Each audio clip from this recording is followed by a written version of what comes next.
nosso objetivo aqui, né, com essa transmissão, é falar um pouco sobre o que o coronavírus, né, essa pandemia que a gente está enfrentando, está modificando, alterando, ou que possa vir a modificar o nosso setor, né, o setor da construção civil. A primeira coisa que a gente levantou foi um pouco da questão de como estava a construção civil antes de tudo isso. Até porque a maioria dos dados que a gente consegue pegar são até fevereiro, março, né? Então a gente não tem os dados propriamente ditos do impacto efetivo do coronavírus na construção civil, que seria agora em abril, né? Que seria a partir de abril. Mas a gente percebeu que, apesar de uma positividade, vamos dizer assim, no crescimento da construção civil, os dados efetivos eles não estavam indo tão bem nos últimos 2 trimestres.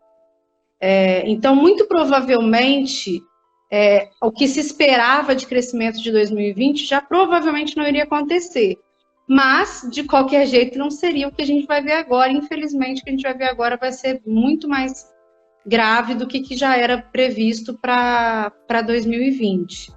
E aí uma coisa que a gente pode ver é realmente assim, qual era o quadro, né? O que se observava nesse último ano de 2019 e agora no início de 2020.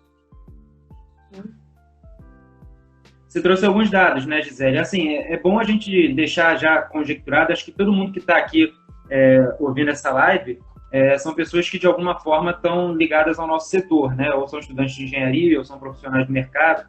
E a gente sabe que, infelizmente, infelizmente nessa situação, né? Mas felizmente em outras. A engenharia civil, a construção em geral, a arquitetura, todos os setores correlacionados, venda de material de construção e assim por diante, elas são altamente impactadas pela economia.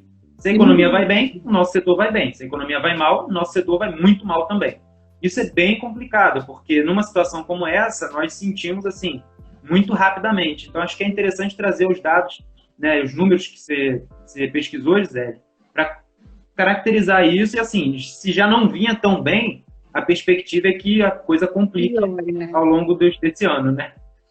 A previsão ainda era boa. Para o início do ano, a previsão ainda era boa. A previsão era de crescimento de 3% em 2020.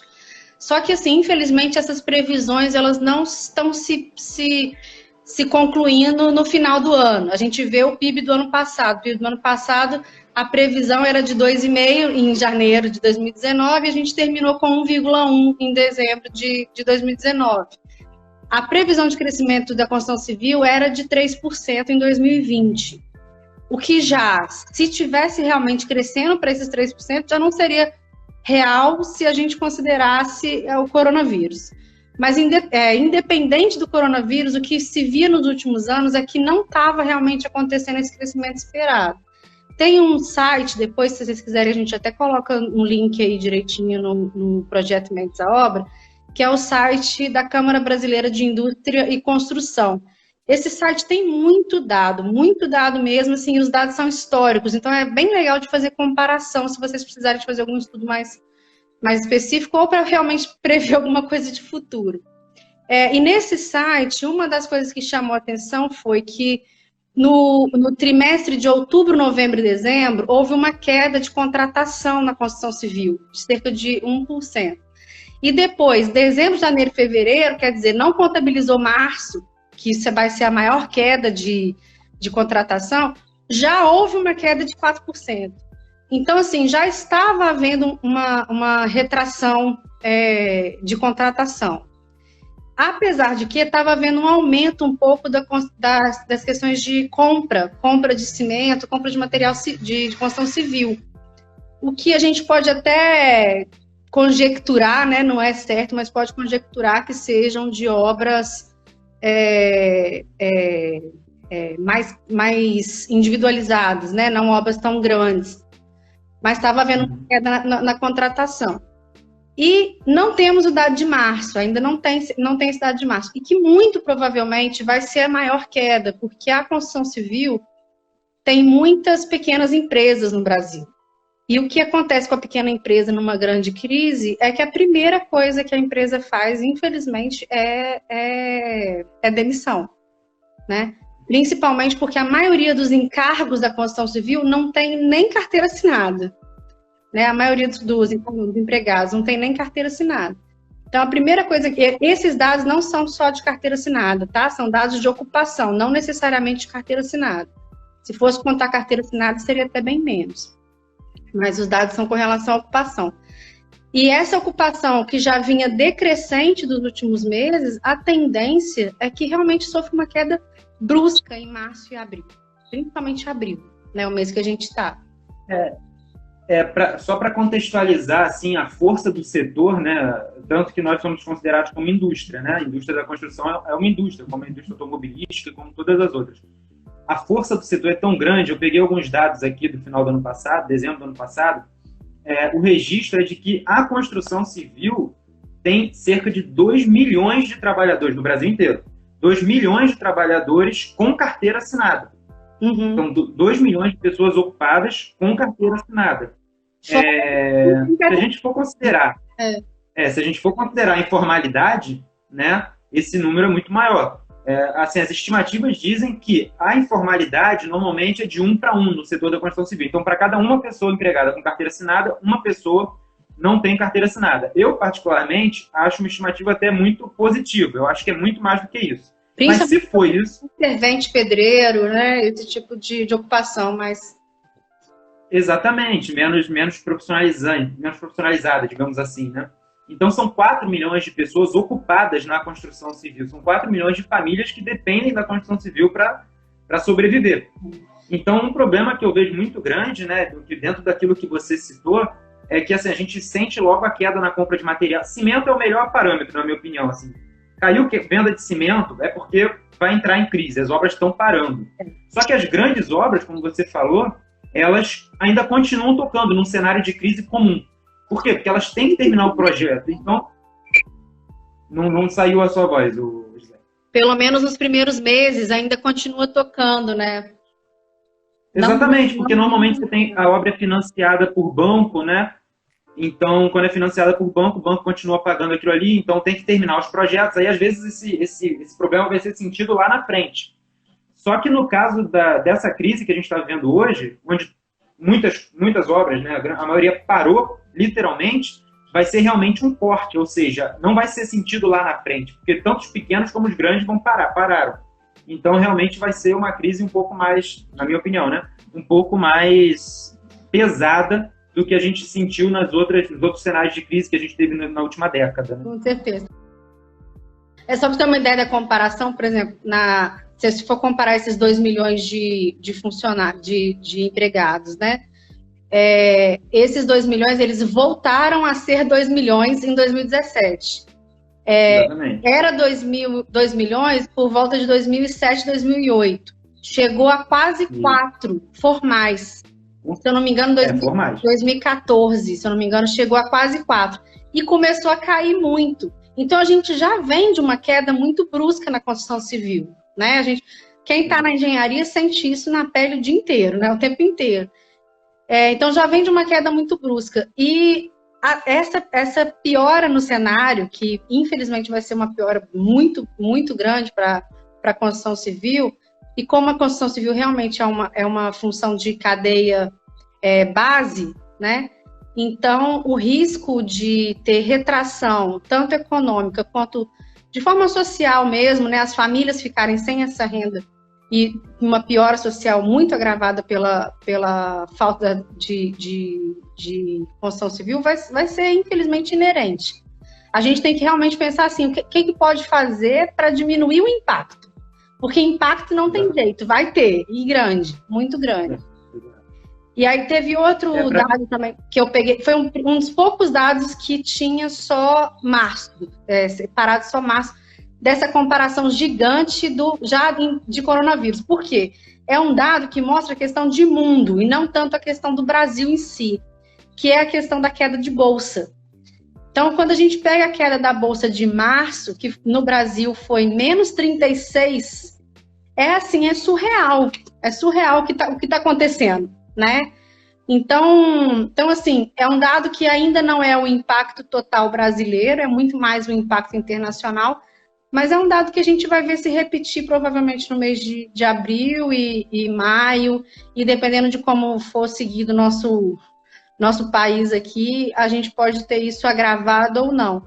Mas é um dos poucos dados que a gente pode separar do mês do impacto, realmente, né? O impacto do coronavírus na sociedade, esse dado é direto, né? Alta de dólar e bolsa. E se você pensar que nos últimos 5 anos teve uma corrida muito grande das construtoras para abrirem capital, né? As grandes construtoras começaram a abrir cada vez mais capital na bolsa, que não era uma prática muito comum 10 anos atrás, né? Realmente a queda mostra que, enfim, que vai realmente haver uma ruptura muito grande no setor, né? Olha, o Vinícius está falando aí com a gente. Fala aí, Vinícius, tranquilo, cara? Acho que a Gisele não te conhece, mas estamos aí.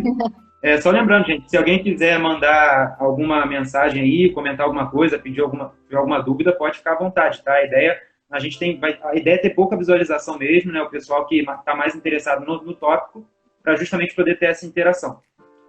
Só lembrando, Zé, que eu acabei não falando, que para a gente ter uma ideia do setor, a gente falou de 2 milhões de trabalhos formais, né? Hoje a gente tem cerca de 39 milhões de trabalhadores formais em todos os setores da economia brasileira. São quase 40 milhões de trabalhadores formais, 39. São 5%, né, de todo o mercado. Então, só formais. Então, realmente, são muitas famílias dependendo da construção civil para ir em frente, né? Então, é um cenário complicado. Um outro dado dos últimos anos também, que agrava um pouco a nossa situação, a gente está falando de coisa muito pessimista, né? Infelizmente, mas um dado que agrava é que a gente teve uma diminuição de grandes empresas e um aumento de pequenas empresas. Então, isso também agora, porque uma grande empresa, ela tem mais condição de segurar o emprego. E uma pequena empresa já perde um pouco dessa condição. E já era um retrato de uma crise, porque, na realidade, já era o engenheiro que perdeu o emprego da grande empresa e montou a sua própria empresa com 2 ou 3 engenheiros, que já era uma questão assim, meio que de tentativa de sobrevivência no mercado, né?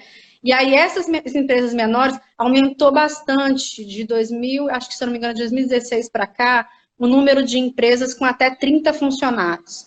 E diminuiu bastante o número de empresas com mais de 100 funcionários. Então, essas empresas menores, elas têm, consequentemente, muito mais dificuldade de manter os funcionários numa crise. Porque tem muito menos capital de giro, tem muito menos reserva, né? Então, o que dificulta também a manutenção dessas empresas nos próximos meses sem rendimento, né? Que vai ser... assim, mas a gente tem que torcer que, assim, nem só de mal vive o mundo, né? Então, também é uma oportunidade da gente repensar um pouco, aí puxando um pouco a sardinha para o meu lado, que é a minha área de gestão, a gente repensar um pouco que isso também pode ser uma oportunidade para as empresas que não quebrarem, óbvio. Infelizmente, algumas vão quebrar, a gente sabe disso.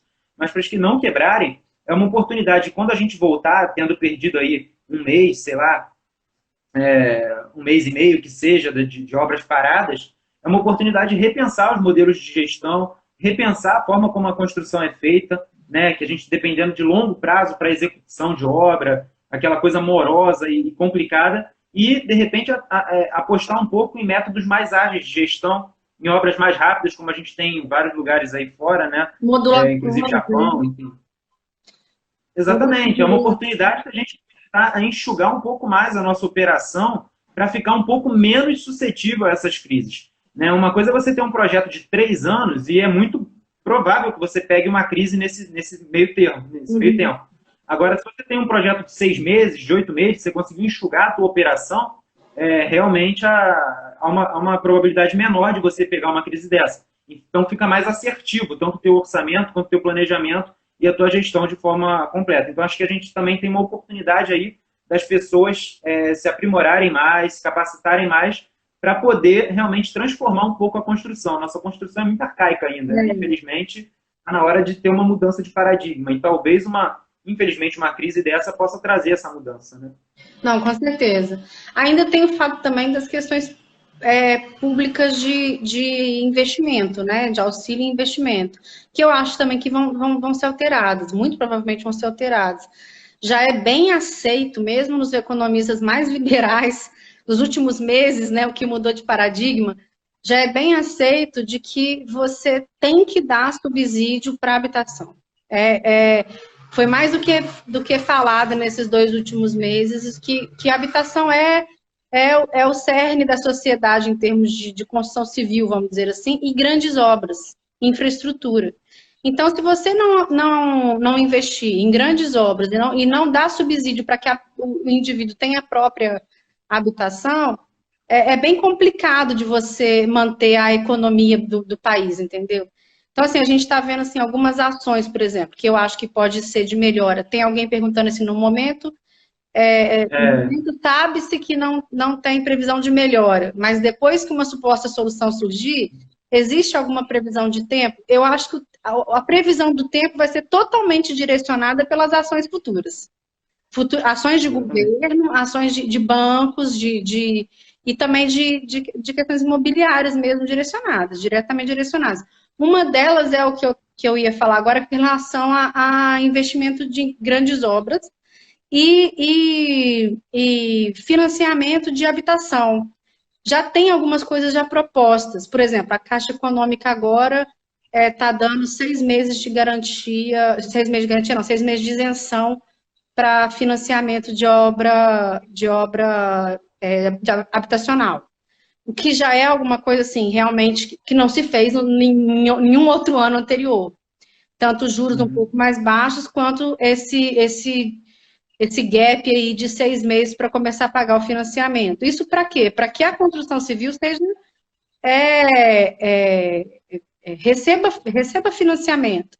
Outro também que é de banco é a questão do refinanciamento das últimas 3 parcelas, para a pessoa não ficar tão esgotada financeiramente, poder pagar isso para frente sem emitir juros. Outra coisa que eu acho que com essa liberação de dinheiro de guerra, né, que foi liberada ontem até, que agora o Senado vai aprovar, 1 milhão de problemas, mas esse dinheiro pode ser investido para infraestrutura. E infraestrutura, ontem eu estava conversando com o Bruno antes dessa live, a infraestrutura foi o que segurou o Brasil na crise de 2008. Não sei mais ou menos a idade do pessoal que está assistindo, mas o bobear não estava nem na faculdade ainda. Mas o mundo passou por uma crise muito grande financeira em 2008 e o Brasil sentiu pouco justamente por conta de investimento em infraestrutura. Porque infraestruturas grandes, né, assim, infelizmente tem problemas políticos envolvidos que a gente já viu que tem muita coisa de porcaria, né, como corrupção. Mas sendo bem feito, e nesse caso, até não sendo bem feito, teve muita diferença nas contratações mesmo. Você coloca muita gente em campo de trabalho. Então, você segura realmente uma crise econômica. E o que vai vir para frente, se vai melhorar ou se vai piorar de vez, vai depender muito dessas ações diretas, de investimento direto em construção civil. E como o Bruno falou, a gente querendo ou não, 5% da mão de obra contratada. Formal. Formal. E eu não sei exatamente o valor disso em questão monetária, Bruno, mas também deve ser altíssimo, né? O quanto que a construção civil roda de dinheiro na economia. Não peguei esse dado. Só de salário é cerca de 6 bilhões e meio por mês. Se de salário é cerca de 6 bilhões, você imagina o quanto que num dia é a economia em si, de venda de material, de venda do próprio... Indireta, né? Exatamente. Venda indireta do cara que compra quentinha na birosca da frente, entendeu? Então, assim, a rotatividade de dinheiro em volta da construção civil é muito grande. Então, se esses investimentos são voltados para a construção civil, é realmente um setor que pode alavancar ou, pelo menos, amenizar a questão da crise econômica que vai vir pela frente aí. Né? Agora, realmente vai depender muito dos investimentos. Essa estratégia, né, de investir em obra pública, principalmente, né, porque dá para você tirar dinheiro de alguns lugares, é bem antiga, né? Não é também do nosso tempo, né, Gisele? Mas na década de 70 o pessoal salvou a economia do Brasil por causa de obra pública, não pública, mas obras grandes hidrelétricas, grandes estradas. A gente já começou muitos projetos agora, né, mais recentemente, não na década de 70, mas recentemente, com relação público-privado, que também é uma boa para um país igual o nosso, né, de PPPs aí que podem vir pela frente. E fora que a gente realmente tem muito pouca infraestrutura. Se você for comparar com outros países, o Brasil deveria ser um canteiro de obras, né? O que a gente falta de estrada, o que falta de habitação, o que falta de infraestrutura de saneamento básico, que é outro tema assim, que a gente poderia abordar aqui também, porque isso é um grave problema para qualquer questão de saúde, né? De você não ter saneamento básico nas cidades, principalmente nas grandes cidades, isso atrapalha totalmente a vida em sociedade, né? E o risco de contaminação, o risco de mais gente internada, tudo pior. Então, assim, se você for olhar a realidade brasileira, é um país que, querendo ou não, tem uma arrecadação alta, tem uma arrecadação de imposto, né, que eu estou falando alta, e isso porque a gente não tem muitos impostos, né, a gente quando vai olhar para outros países também, quando você vai ver arrecadação, imposto sobre grande fortuna, imposto sobre lucro, etc, etc, a gente nem tem isso. Então, assim, mesmo que o que a gente tem, que é o querendo ou não, que a base da população contribui, já teoricamente seria suficiente para esses investimentos, se a gente ainda começa a mudar essa política pública, essa reforma tributária que eu acho que vai acabar saindo, né? Para o bem ou para o mal, vai acabar saindo. Colocando esses impostos sobre grande fortuna, sobre lucros acima de tanto, né? Eu não sei exatamente qual que é o valor especificado que estão sendo propostos, mas isso ainda ia poder contribuir ainda mais para a gente sair da crise mais rápido, né? Para poder ter realmente dinheiro para investimento. E tem o problema de continentalidade, né? A gente é um país extremamente grande. Isso é uma vantagem e um problema. A vantagem é justamente porque você tem uma sociedade, vamos dizer assim, estruturada do tamanho de um continente. A desvantagem é que justamente por conta desse tamanho de continente é muito difícil de você fazer investimentos direcionados, né? Como a gente está vendo agora com todas essas questões de quarentena, né? A gente tem cidades que às vezes não foram atingidas ainda e as políticas poderiam ser um pouco diferentes e não são. Tem cidades que estão no auge de problema, como é o caso de São Paulo, e às vezes as pessoas não acham que está tendo um problema. Então, assim, a nossa continentalidade às vezes atrapalha demais. E na questão da construção civil, não deixa de ser diferente, né? E fora as o Vinícius, ele até falou, a falta de saneamento é um problema de saúde pública, a moradia também, a moradia digna, né? É um problema de saúde pública também. Então, na realidade, eu acho, na minha opinião, né, o Vinícius até, o Lucas perguntou aí, eu acho que onde a gente investir em infraestrutura no Brasil, você está investindo bem, né? Porque realmente há uma falta de investimento histórica que faz a gente ter aí, às vezes, 50%, não sei ao certo, né, com certeza o valor, mas 50% da população que não é atendida por água de qualidade, água tratada. Então, acho que essa melhoria na mobilidade urbana, não deixa de ser uma obra de construção civil. É infraestrutura, mas é construção civil. Então, eu acho que isso tudo, o investimento é válido. Agora, eu acho que, e aí na minha opinião, né, a parte que vai realmente, que pode alavancar realmente, é a parte de moradia. Porque cada canteiro, né, você tem uma estação de tratamento. O serviço é tão compartimentalizado, você vai fazer uma estação de tratamento ou vai lançar uma tubulação para a estação adutora, alguma coisa, você tem ali 20 pessoas no canteiro, 15 pessoas no canteiro que vão trabalhando em etapas. Na moradia, né, quando você tem um canteiro do Minha Casa Minha Vida da vida, você tem 100 pessoas dentro do canteiro, né? Então, considerando aí uma família de 4 pessoas, são 400 famílias alimentadas por um empreendimento que vai durar pelo menos 1 ano e meio, 2 anos. Então, realmente é um setor que eu acho que o investimento, como você falou, da Caixa, de BNDES, de outros bancos, tem tudo para alavancar e realmente permitir que o setor não só se desenvolva, mas que puxe a economia junto com ele. Como você falou, quando a gente está construindo, você movimenta o setor de materiais de construção.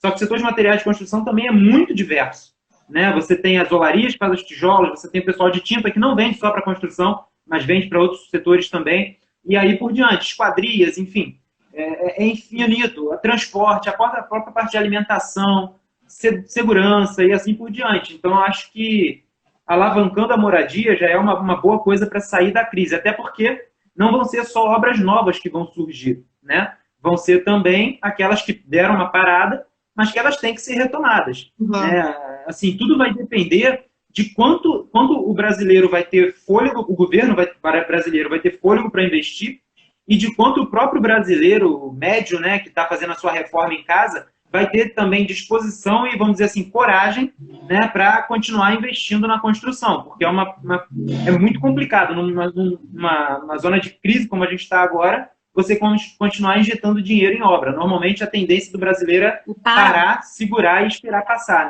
né?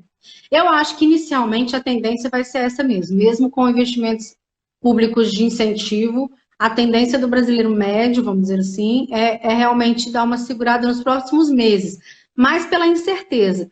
Mas se houver realmente esses investimentos e essas políticas, a gente também age muito rápido, né? É engraçado, assim, porque aqui no Brasil a gente sofre rápido e tenta sair rápido também.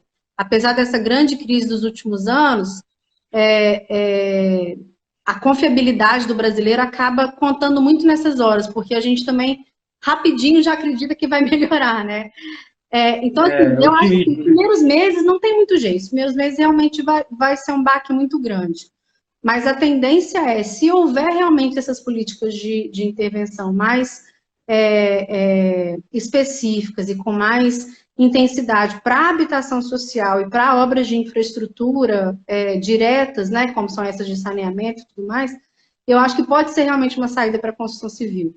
E a outra coisa também que é um benefício muito grande é porque essas obras de habitação social, elas não beneficiam simplesmente a construção civil em si, mas elas beneficiam o tempo inteiro a população.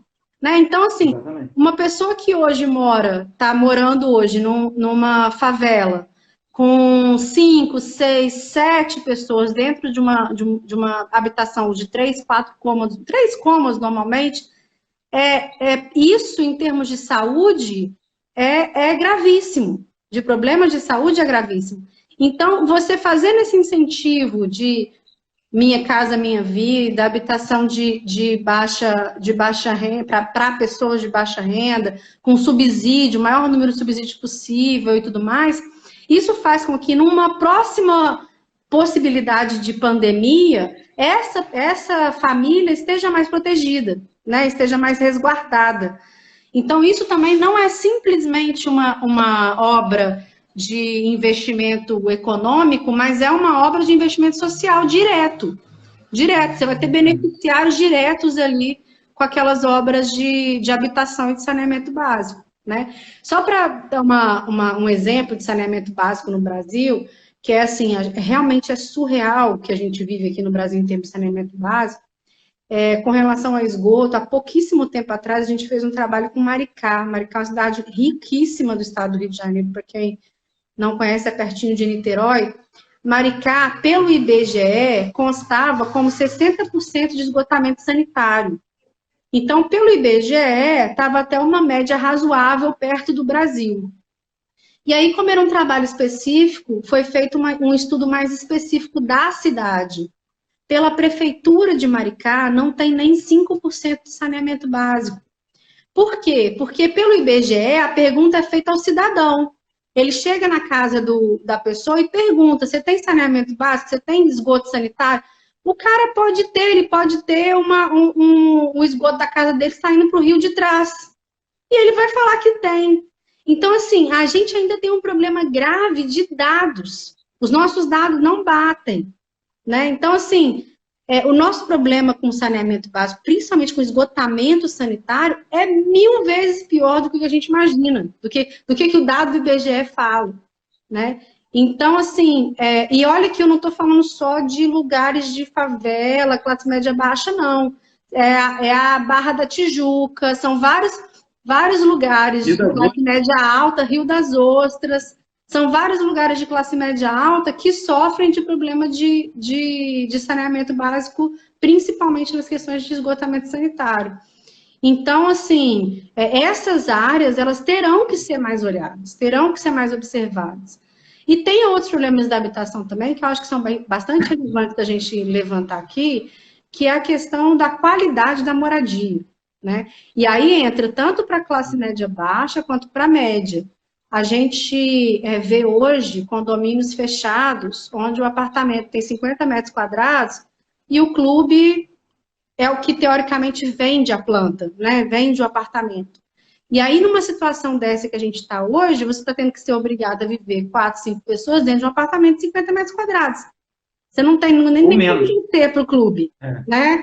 Então, a qualidade desse apartamento que era aceitável há algum tempo atrás, tem obras em São Paulo que são aprovadas com 22 metros quadrados.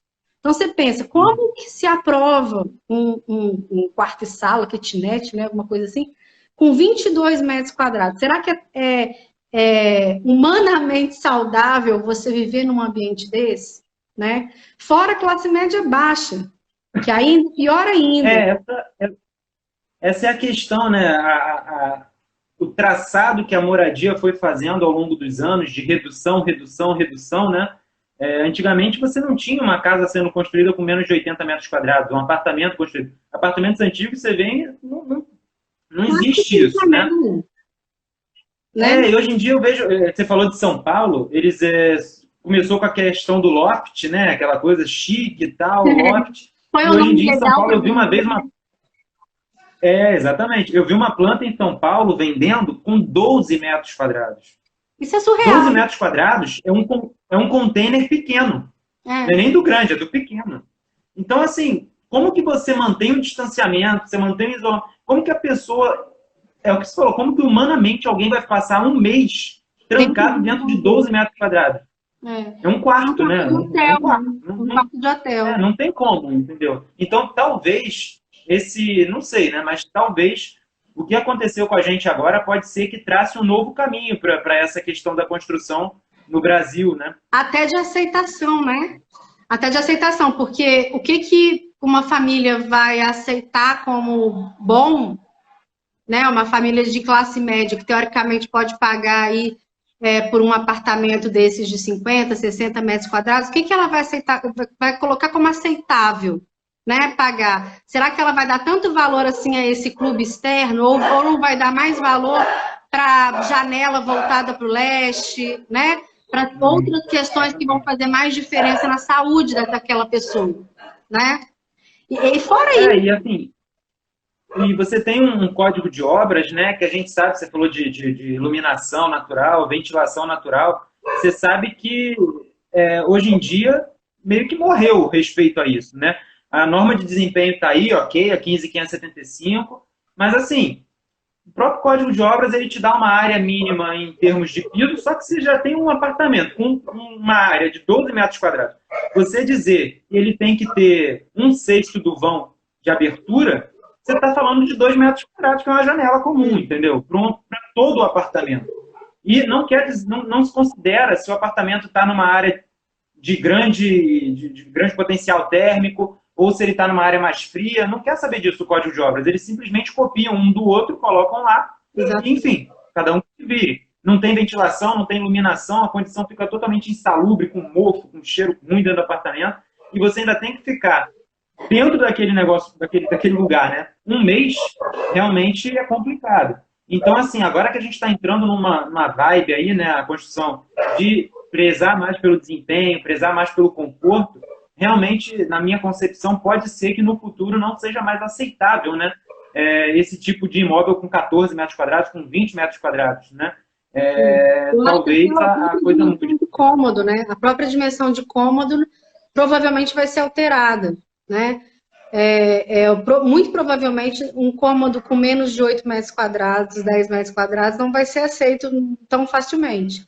E aí isso acaba sendo 2 pesos e 2 medidas, porque a partir do momento que você tem uma consciência de que aquele ambiente não é salubre, não é saudável, etc., você cobra, né? Você quer pagar só se aquilo te atender e tudo mais. Mas, por outro lado, você também tem um impacto financeiro. Por que que isso chegou até aqui? Porque quanto mais você reduz a habitação, quanto mais você coloca muita gente no mesmo lugar, quanto mais você empilha em vários andares e tudo mais você barateia a construção civil. E aí você, teoricamente, daria mais oportunidade de mais pessoas poderem comprar aquele imóvel. Então, acho que uma coisa que vai ter que ser realmente repensada também são questões com relação à legislação propriamente dita.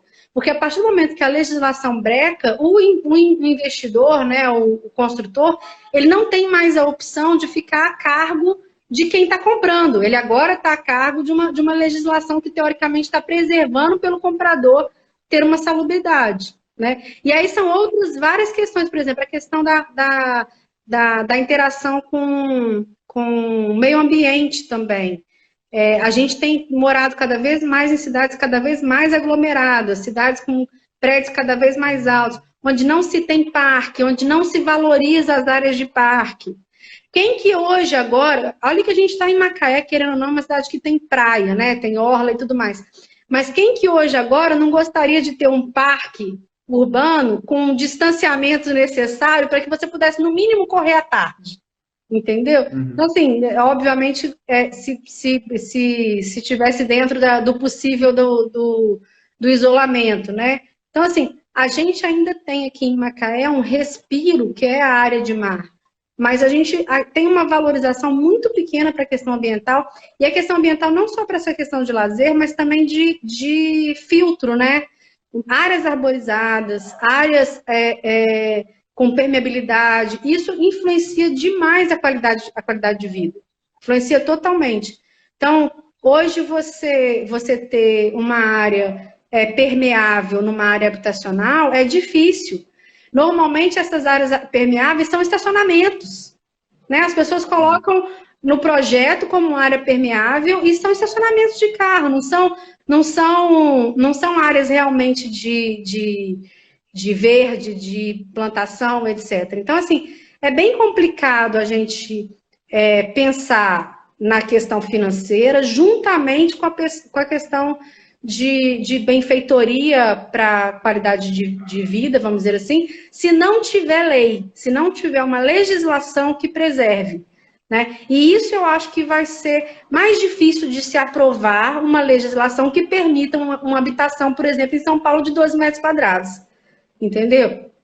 Então, assim, exatamente. Eu acho que paradigma.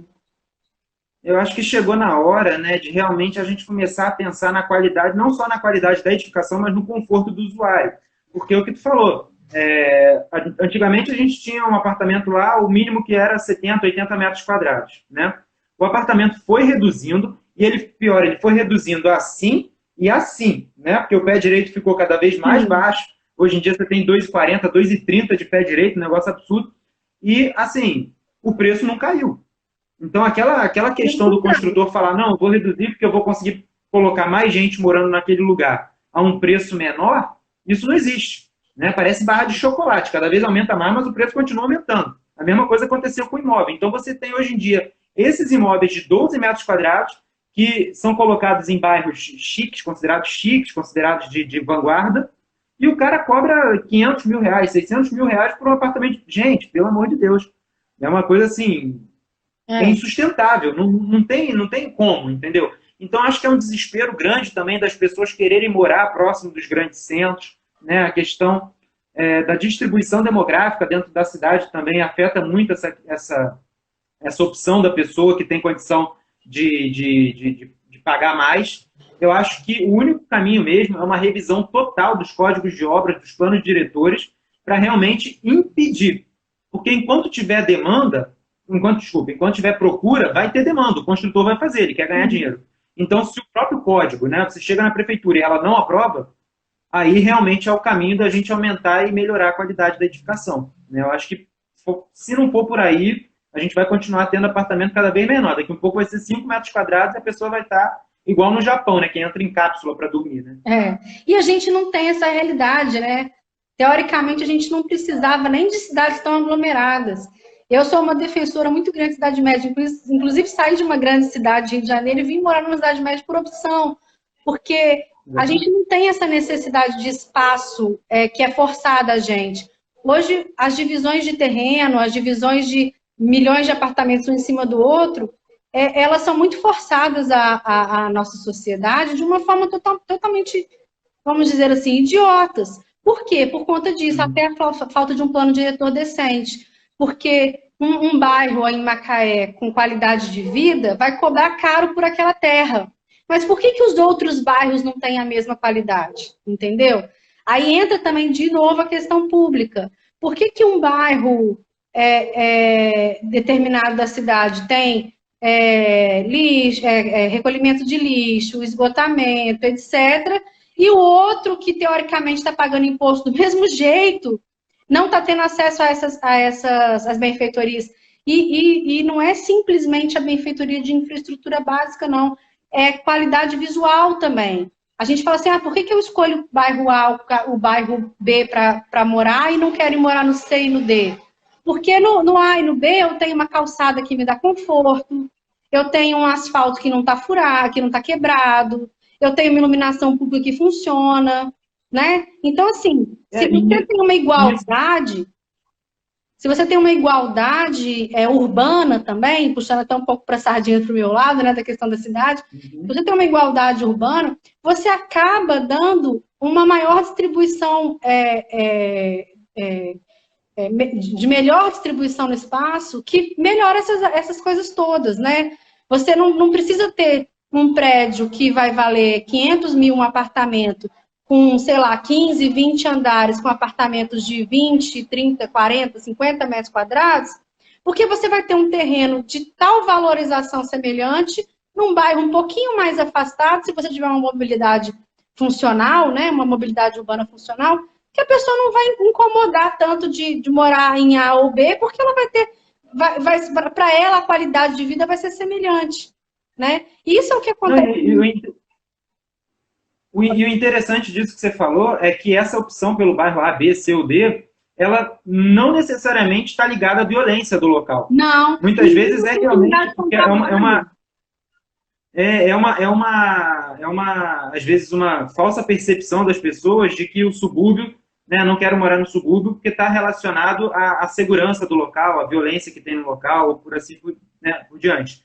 Na realidade, a grande opção das pessoas por morar é para morar perto do trabalho, ou para morar em ambientes que sejam realmente agradáveis a ela de morar. E aí esses ambientes cobram mais caro. Né? E é por isso que esses apartamentos de 12 metros quadrados cobram 500 mil, porque às vezes é perto de um parque, do Ibirapuera, São Paulo, perto do trabalho da pessoa. Então não está nem necessariamente ligado à violência, está necessário realmente a um conjunto de fatores. Né? Essa realidade de estar próximo do trabalho, ela é muito real para a grande cidade. Mas para a cidade média, nem essa questão é tão levada em consideração. Porque se eu vou levar 5 ou se eu vou levar 10 minutos para estar no meu trabalho, influencia pouco na minha vida. A diferença é no Rio de Janeiro, São Paulo, que ao invés de eu levar 20, 15 minutos, eu vou levar 2 horas. Aí realmente faz toda a diferença. Mas para a realidade de Macaé, por exemplo, que é uma cidade média, essa diferença de deslocamento é mais assim, se eu vou ter o deslocamento ou não vou ter o deslocamento. Mas não necessariamente, e se esse deslocamento vai ser de qualidade, mas não necessariamente do tempo. Porque se você pensar bem, você cruza a cidade de Macaé, se bobear, em meia hora, 40 minutos, né? Então, assim... Fora do horário de pico, até mais rápido. Agora, né, na quarentena, se bobear, você cruza até mais rápido. Mas, assim, essa realidade de escolha de local de habitação e que muda totalmente o preço de uma edificação, isso também poderia ser incentivado diretamente por obras públicas de infraestrutura, né? A arborização, gente, a gente acabou com praticamente toda a arborização urbana, né? Você praticamente não tem mais arborização urbana. Há pouco tempo atrás, você olhava a cidade por satélite e você tinha pequenas manchas, você tinha pequenas áreas preservadas, você tinha a própria via arborizada. E isso praticamente acabou na maioria das cidades brasileiras, né?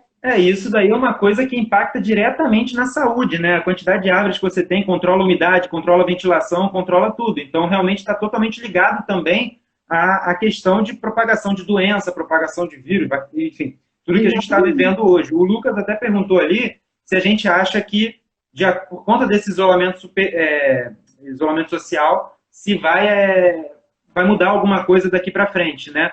Eu, na minha opinião, acho que a da Gisele também, eu acho que pode ser que mude sim. Inclusive, em primeira mão, para quem está trabalhando na área, ou para quem é aluno, ou para quem já é profissional, isso quem me falou foi o assessor do secretário de desenvolvimento aqui de Macaé. Macaé está para revisar o plano diretor da cidade, está para revisar o Código de Obras de Macaé. Então, essa é a hora de quem quiser contribuir, né, chegar junto, botar a mão para trabalhar. Pelo menos esses, não sei agora quando mudar o governo, mas esses que estão no cargo agora parece que estavam bem abertos a receber opiniões. Então, a hora enfim, colocar todas essas cartas na mesa que a gente está tratando aqui é justamente essa, né? Na revisão do Código de Obra, para a gente tentar melhorar as áreas que ainda não estão construídas aqui na cidade e fazer com que elas fiquem um pouco mais salubres, digamos assim, né? Uhum. Uma coisa que eu acho que é bem interessante, isso até a universidade pode contribuir bastante, é fazer uma espécie de uma estruturação de ações de curto, médio e longo prazo. Porque, por exemplo, agora, realmente, você vai pensar agora, o que poderia ser feito em termos de construção civil agora, nesse momento? Você tem ações direcionadas mesmo, até de construção de hotéis para isolamento de pessoas com a doença e tudo mais. Tem coisas que são muito imediatas, que se faz de forma imediata, já teoricamente melhoraria o impacto, já diminuiria o impacto do problema. Tem coisas de médio prazo, que podem ser feitas a médio prazo, como, por exemplo, essa alteração de legislação, essa construção de hospitais de maior porte para atendimento público, etc., e de longo prazo, mais longo mesmo, assim, que seria uma reestruturação urbana, uma reestruturação de bairros de classe média e classe média baixa, uma reestruturação com a questão da arborização mesmo. Então, assim, tem muita coisa que, se o poder público está aberto a receber, a própria universidade pode contribuir, com certeza, com estudos, Quem está à procura de TCC, né, é um tema que pode ser trabalhado bem a fundo aí, né? Pode escolher um desses caminhos aí e seguir para propor, né, para a prefeitura, propor para os órgãos que estão aí, que vão legislar a respeito desse assunto, né? Ô, Gisele, aqui a gente já está com 52 minutos, falta rápido, né? Uma hora que a gente está prevendo, passa rápido, a gente vai falando, passa rápido. Eu queria só colocar assim, uma coisa que eu acho importante até para o pessoal que está ouvindo, né, que está aí cursando engenharia, está trabalhando, às vezes, estagiando em obra, né? Eu queria falar um pouquinho, se você me permitir, sobre a questão da segurança no canteiro com essa pandemia, né? Eu acho que as obras vão voltar, né? Pode não ser agora, mas em pouco tempo elas vão voltar.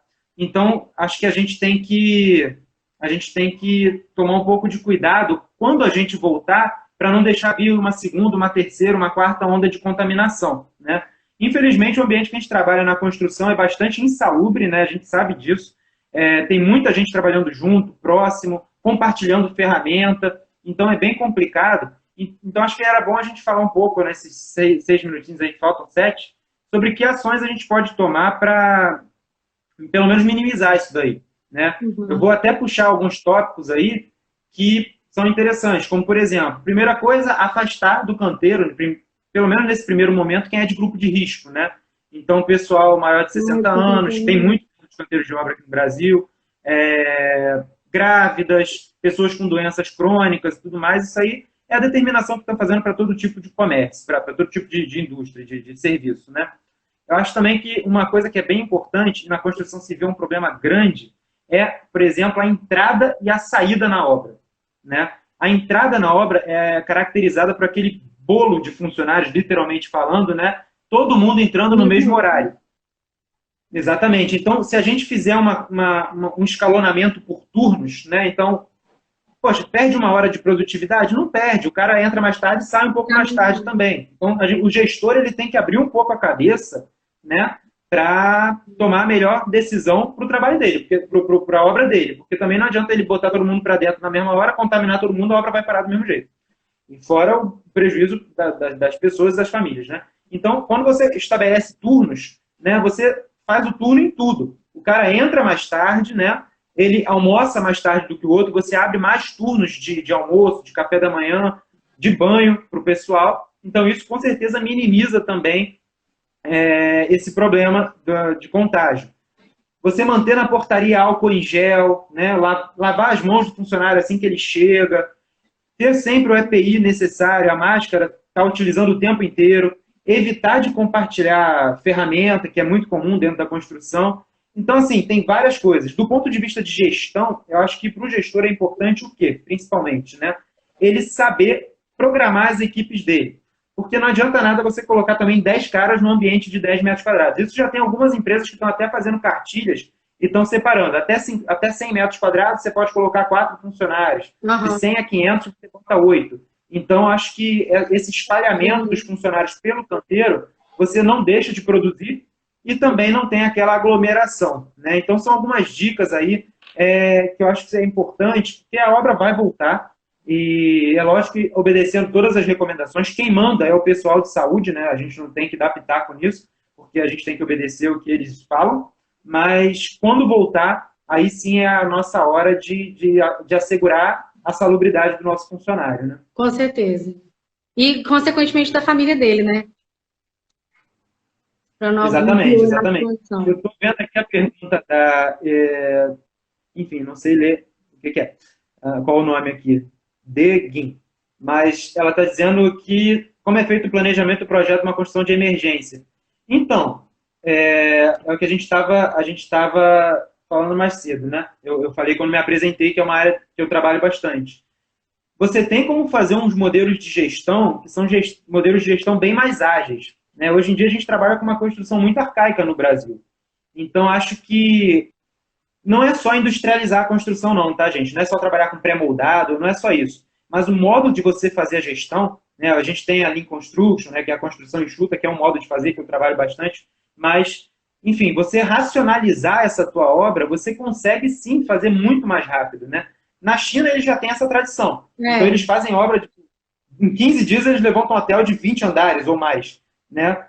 No Brasil a gente está muito aquém disso, mas tem como fazer. É aquela máxima, né? Aqui a gente planeja por 2 meses e constrói em 2 anos. Lá nesses países que já aplicam esses conceitos, eles planejam em 2 anos e constroem em 2 meses. Então, realmente é uma mudança... Uma construção civil ainda muito suja, né? Entre aspas. Né? Muito... Exatamente.